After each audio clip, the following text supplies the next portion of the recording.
platforms. I'm Becca. Today I'm going to be doing my August wrap-up. Typically this video would be a vlog for my hashtag Clear the Shelves series that I've been doing this year, where every month I pick a prompt out of a jar and then I do my absolute darndest to read as many books in a month that fit that prompt in an attempt to minimize the number of books that are on my physical TBR, which, if you guys don't know, is basically my entire shelves. That being said, August gave me a horrible electronic catastrophe and I lost my vlog. So instead, I'm just going to be doing a wrap up.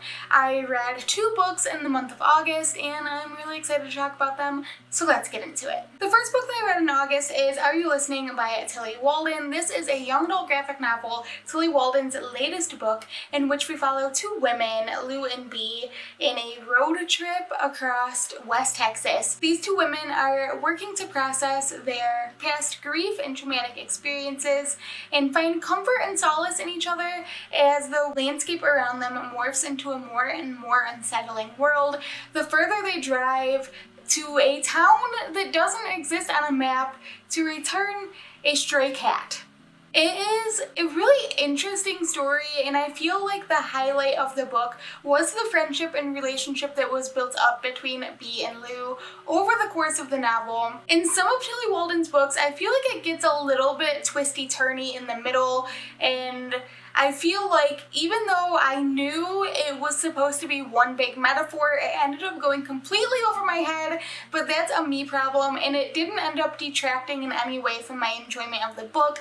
I just love Tillie Walden's writing style and art style so much that even if I wasn't completely following what was going on in the story, I could still appreciate what was going on and the art as I read more into this book. And the more I look at reviews and the more I see how other people were interpreting it, part of me thinks that the point during the middle of this book is that Tillie wants you to be a little bit lost right along with the characters, and that is really intriguing to me. Overall, I thoroughly enjoyed this graphic novel. Everything comes back together in the end, and it left me wanting a little bit more, but I still loved the message and the hopefulness that you're left with in the end of the story. I will say that there are trigger warnings for grief, death of a parent, and depictions of sexual assault. The second book I read this month is Camp by Elsie Rossin. This follows a boy by the name of Randy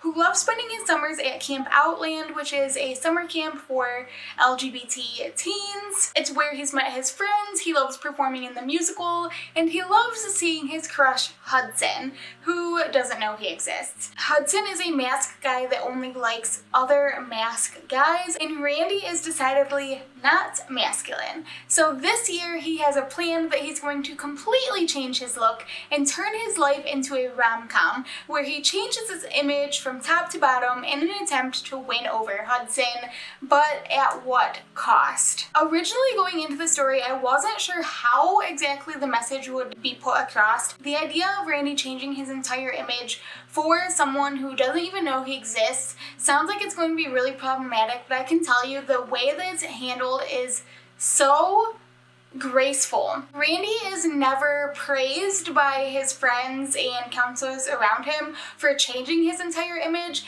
and yet they are still going to let him discover this for himself. Like, they know that Randy needs to figure everything out for himself and they can't be the one to change him, if that makes any sense. This book had a lot of really interesting discussions in it. It talks about toxic masculinity, and I feel like Hudson's character ended up being a lot deeper than I thought it was going to be, and that was really interesting to me.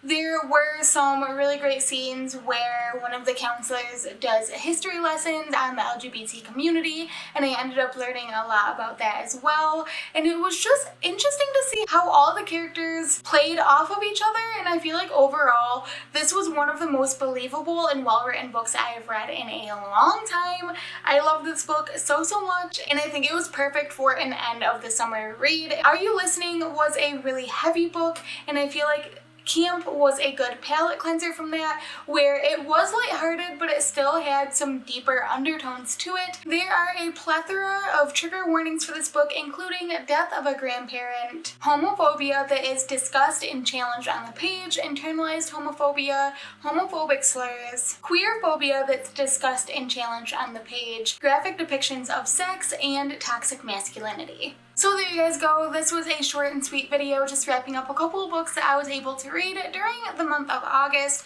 with the hopes of coming back with a super cool vlog at the end of September. I have some amazing videos planned for you guys this month and I cannot wait for you to see them. If you like this video, make sure to give it a big thumbs up, hit that subscribe button down below to see more bookish videos. That's all I got for you guys today, and I will see you next time. Bye!